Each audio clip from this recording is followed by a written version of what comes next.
Okay, here we go.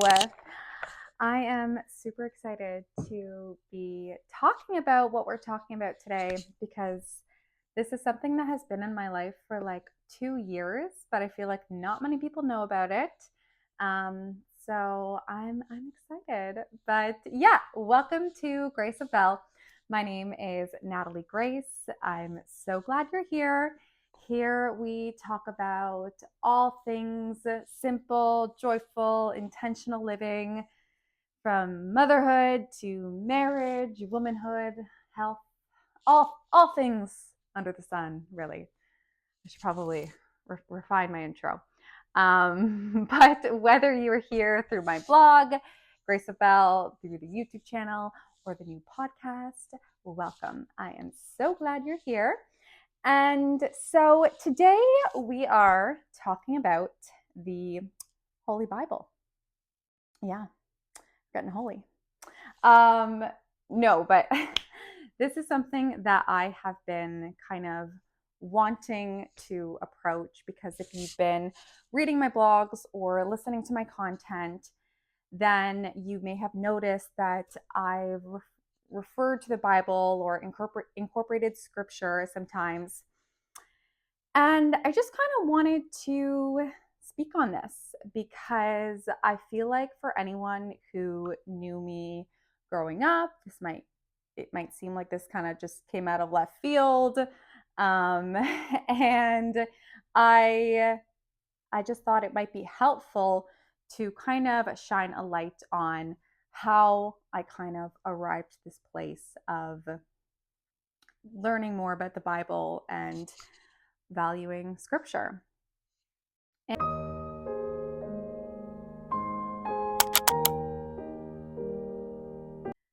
so before 6 years ago, I never gave the Bible a second thought. Um, in my home, we grew up celebrating Christian holidays like Christmas and Easter, but God and faith and religion was never really at the center of our lives or even really like in the abyss. Um, we kind of just celebrated to the extent of its role in culture. And that was kind of like everyone around us. That was just kind of where I grew up. That's just kind of, I didn't know a lot of people who were like invested in faith and religion. So I can count on one hand the number of times I've been to church. Um, obviously I didn't go to Bible school or anything like that. I technically couldn't even say I was a Christian because I was never actually baptized. Um, I was the fourth kid, so my parents were kind of like, been there, done that, don't need to do it again. So my brother and I weren't baptized. Um, so obviously, no surprise, I never opened a Bible, owned a Bible. Um, that being said, though, I I will say there was a lot of love in my home.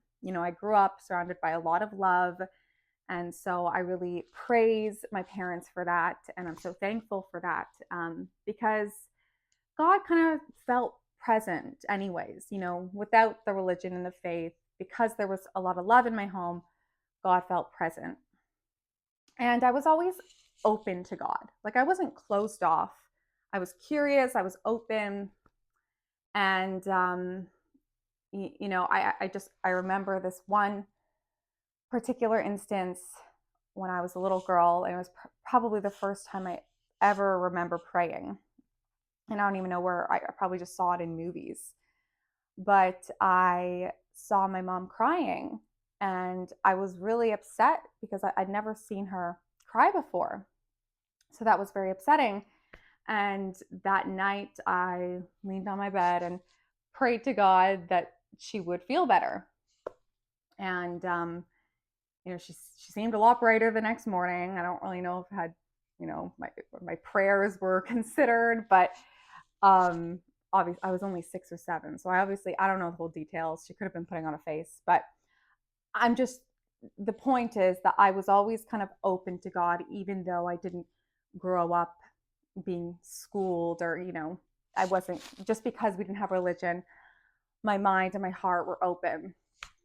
Um, and so, where did that kind of turning point take place where I started to like invest a little deeper?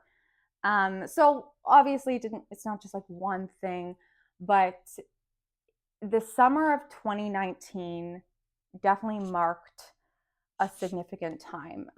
That was really when a door started to open, and it was really from a book that I read. And the reason that I'm sharing this is not to necessarily promote my faith to anyone. Um, it's more just to help someone understand how I arrived at this place. And so maybe when you're listening to my blog, or when you're listening to my content or reading my blogs, you might see how the Bible or scripture could be more relevant in your life than you realize. And that's kind of why I wanted to share this with you. But anyways, back to that summer of 2019. So during this time, I have been kind of like immersed in personal development books, and my dad always had a big collection. I can't confirm he's read like 30% of them. But if you wanted a self-help book, he was your guy. He had loads to give out. So one particular day, he came home with 3 copies of this book. Why 3? I don't know. To hand out in case one got stolen. I don't know. But he had 3 copies. And so I was like, wow, okay, there must be something to this one. Let's give it a go. And it was at a very kind of prime time in my life because I was on summer holidays. This was pre-child, pre-marriage. I had all the time to invest in a self-help book. It turns out that that was a good thing because this book definitely demanded a lot of my time and energy, way more than I expected. Um, and so, what was the book? The book was 12 Rules for Life by Dr. Jordan Peterson. And Dr. Peterson, he's quite a big name now, but at the time, he didn't have nearly as big of a following. This book, I think it kind of set him on a world stage, but I had not heard of Jordan Peterson, and I was just excited to dive into his book. Obviously, there was a lot of good things being said about it. And this book was honestly, it was more like a textbook. Like it was dense, thought provoking, challenging. I felt like I had to like research every second paragraph. Like, I won't lie, it felt a little out of my depth. There were times where I felt a little bit dumb reading it, but anyways, I could not put the book down. I just found it so intriguing. And I found it really interesting the way that Dr. Peterson kind of combined evolution, science, and religion to support his rules for life. And what I found very intriguing was how much he referred to the Bible and biblical stories. Because I had never really seen the Bible presented in this way. This was very new to me. Um, you know, as far as I kind of was concerned, the Bible was just this ancient book, that obviously held wisdom, but I didn't really ever see how it was relevant today, and especially for a real academic intellect like renowned psychologist to be referring to biblical stories. I was just like really curious. Um, and then it also made me want to know more about those biblical stories because I was like, I want to better understand these rules that he's talking about because his rules were like, I really respected them. I really enjoyed reading his book. And then when he had all these like biblical stories, I was like, like what's going on here? And so I just felt kind of like I felt a bit naive, like I wanted to know more about these stories. And so that was that. That made me curious enough. And then reading on, Dr. Peterson made a point that really sunk in with me. And this is when I kind of like shifted, like something just sort of clicked. And Dr. Peterson basically said that regardless of whether you believe in God or not, there is no denying the remarkable achievement of the Bible. Written by 40 different authors across 1,500 years and translated into 400 languages and influencing millions of lives to this day. Even if you've never opened the Bible, even if you're an atheist, the Bible is influencing your life, whether you know it or not. And I just found that so interesting. And it made me kind of question why. Like when you think about all the works in history ever created, and you just think about how hard it is for something to even make it past 200 years. Like most things just kind of like dissolve away. And this has been here for 2,000 years. And for the first time, I felt like how do I want to say this? I started to question my assumption that newer knowledge is always better than older knowledge, that newer knowledge is superior. Because, here is this book that has stood the time throughout generations, hundreds of generations, and you kind of have to ask why. Because my whole life, I kind of just dismissed the Bible as something that is old and irrelevant today and kind of like honestly no not much different from like Greek mythology or Game of Thrones, like just being honest. And like I didn't understand why someone would put so much value in it. And I honestly just kind of thought that people who live their life by the Bible were a bit backwards and out of touch. And I'm just being honest, that was kind of just the perspective based on the culture I grew up in. Um, but I feel like for the first time that those beliefs were being challenged, and Dr. Peterson was challenging me to see things in a different way. It's so easy to think that as time progresses, as we gain knowledge, we're improving on the past, and so new knowledge is superior to older knowledge. New information is superior to older information. And while I think that's true to some, within reason, um, there is this element of, well, hang on, like here is this work that has stood the test of time for thousands of years, and it's still here today. So maybe that says more about proof of its relevance versus irrelevance. Maybe the fact that it's been here for hundreds of generations proves that there is something in this that is unbound by time. That whether you're living now, 100 years ago, or hundreds and hundreds of years ago, there is something in here that is relevant across all generations. And we can't speak with that much certainty about modern information. Instead of dismissing something because it's old, the fact that you can still tangibly hold it today, maybe that's more of a reason to consider it worth looking at. Like maybe there's actually something we can learn from here.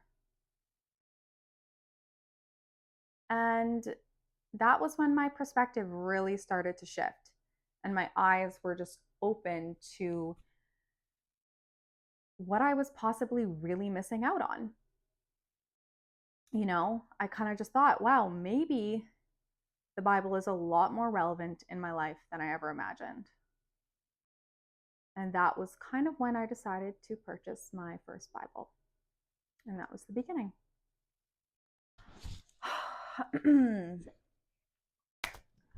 So that decision to buy my first Bible was 6 years ago.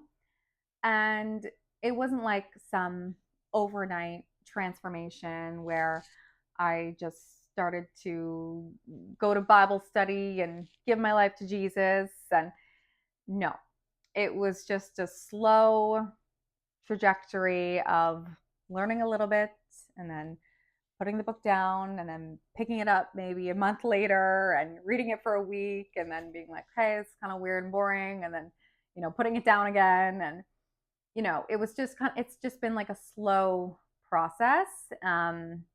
But that summer was definitely the beginning of a door opening.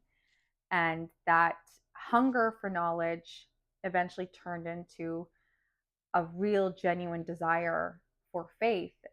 And there would be a number of elements that kind of all went into where I am today in my faith walk. One was, of course, meeting and marrying my husband, who comes from an Irish Catholic family. And so obviously I just had a natural desire to learn more about the Catholic faith. And, I had already kind of, geez, I cannot talk. That desire to learn about the Catholic faith came from a very organic, earnest place because I had already kind of done the groundwork. And so now I'm in this place where I'm actually in the process of becoming Catholic, which has been a really great experience. And, that's been completely just on my own terms. Obviously Sean's delighted, but he's just delighted for me either way. He's just always just wanted to support me. And I'm just excited to be in this journey right now. And so that is sort of my short story, maybe not so short story, but there are more intimate personal details about like how I came to pursue faith, but I don't need to get into that today. I feel like there will be a time where I do that, but just not right now. For now, I just hope that this kind of opened anyone's eyes, whether you're Christian, non-Christian, atheist, whatever your religion or background. I just hope that this kind of opens someone's eyes to how the Bible and scripture could also be more relevant in your life than you ever knew. And, I don't follow Jordan Peterson religiously. I can't really comment on what he's done since that book. But I will say that his book changed my life. It really did. Because besides becoming a mother and wife, the decision to study the Bible and grow in my faith has had the most profound impact on me today. It has renewed my mind, my spirit, my soul in ways that I never imagined when I first opened up that book to Genesis. I never imagined that it would renew me in that much of a way. And so if for some miraculous reason that Jordan Peterson ever comes across this or reads this, then I just have to say thank you. Thank you. Because a book really can change your life. And you know what, for that matter, I'm going to say thank you too to Joel Osteen. Because Joel, I used to listen to his podcasts, his Sirius XM sermons in the car every so often because they were, great motivation. And so he planted an early seed in me too. So thank you. Joel. And thank you guys so much for listening to my story. And lastly, I just want to add this too, because I feel like this is important for some people to hear. We all have a different story. And for some of you, it might not be a story of a loving God. You may have grew up feeling like God is some tyrant and judger, and you may have felt rejected or betrayed. And I just want to say I'm so sorry, because there is real trauma and wounds behind that. And all I want to say is humans are broken and flawed. And don't let some man's brokenness, don't let some person's brokenness define your relationship with a supernatural God. No one deserves that authority over your life. God is love. He is the source. And he's worth seeking. And he wants your heart. And he can turn anything around. He is in your past, he's your present, and he's your future. So he can turn anything around if you just open up your heart to him. So I just pray that if that is you, and if you are not in a great place right now in your experience or relationship with God, then I just pray that you do move to that sacred place. Anyways, thank you so much, you guys, for listening, and God bless.